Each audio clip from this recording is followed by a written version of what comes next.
do want to, because I described you as a moment, and from the consultancy thing, as the sage, the wise wizard on the mountain that would come down and say, it's dangerous to go alone, take my knowledge. What have you gleaned from the totality of your experiences? From Tech TV to G4, for the struggles with your wife's health condition that you were going through with all that. I mean, like, because mentor me for a moment, please. This is me being as selfish as I can with the podcast. You know, obviously the stuff with my wife is a whole different learning experience, which is there's too much there. But I think, especially from the professional career, it is realizing that the internet as you see it is not reality. And, you know, and that's true in so many different ways. I mean, you know, I would read comments. Oh, everyone hates me. Oh, well, maybe it's just the people that hate you that decided to comment. Really, and this was like 6 years of therapy of like trying to deal with stuff like that. You know, trying to deal with, you know, I'm putting myself out there. How am I going to maintain my sense of integrity and my image and stuff like that? There is a point where you need to get slightly Buddhist. It's like you can't control it and you don't know what's real. You know, as Hassani Saba said, the master of the cult of assassins, you know, everything is true, nothing is true, everything is permitted. You know, that you know, and this is true for when people start getting upset about things involving video games or the bogus boycott Star Wars thing is like, all, you know, these things may not be real, or they are only as real as you allow them to be when it's in that digital space. There's things in the real world that you need to actually take very seriously. Sure.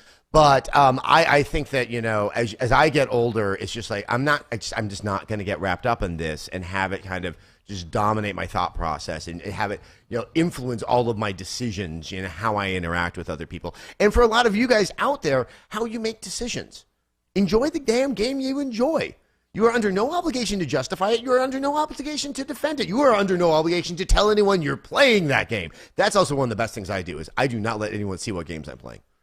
It's shut it off from that's my decision. Right. You know, I don't care what my gamer score is. I'm not the kind of one to just slap his dick on the table like I'm a better gamer. I want to enjoy something in my privacy without ever having to explain it to somebody else. And I think that, you know, those are things where you start to feel a lot more empowered when you kind of take those steps. It is not obligatory to always be in the conversation or in a defensive posture as regards to things that other people are discussing.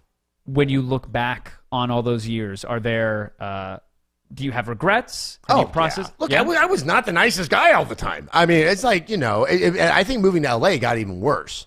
I mean, God, remember like parking spaces?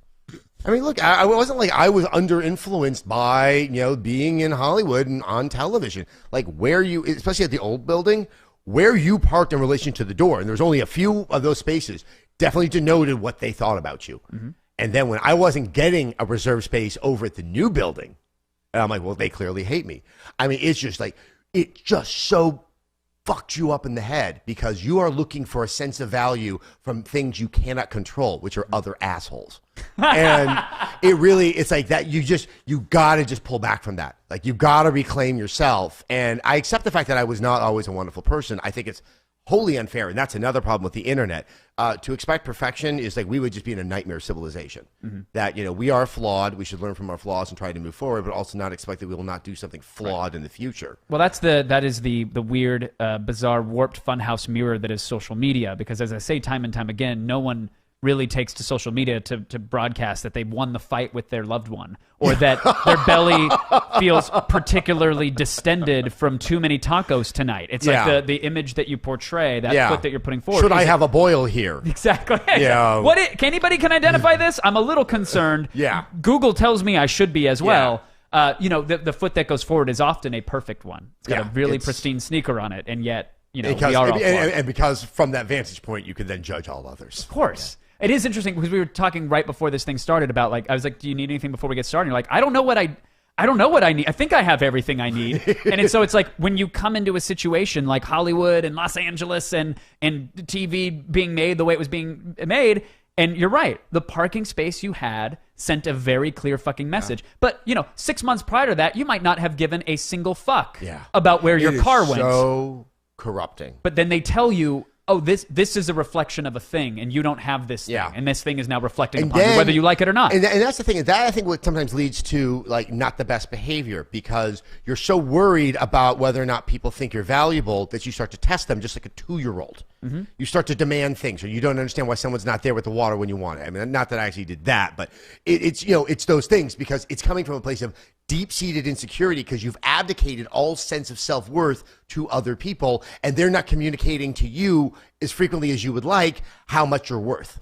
It's really, I do not recommend doing this for a career, because you will be in therapy for the rest of your life.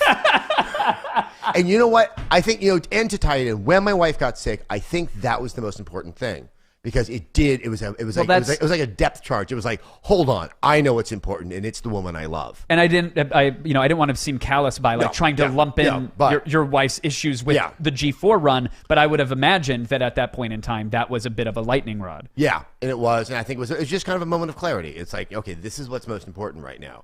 It's funny, because when you go through things that are very stressful and you don't have full control over its resolution, you do kind of want to throw yourself into work just to kind of like, I can control this. Exactly. I have this. I have some control over something like that. But it was also like, okay, I think we start to see some sense of priorities here.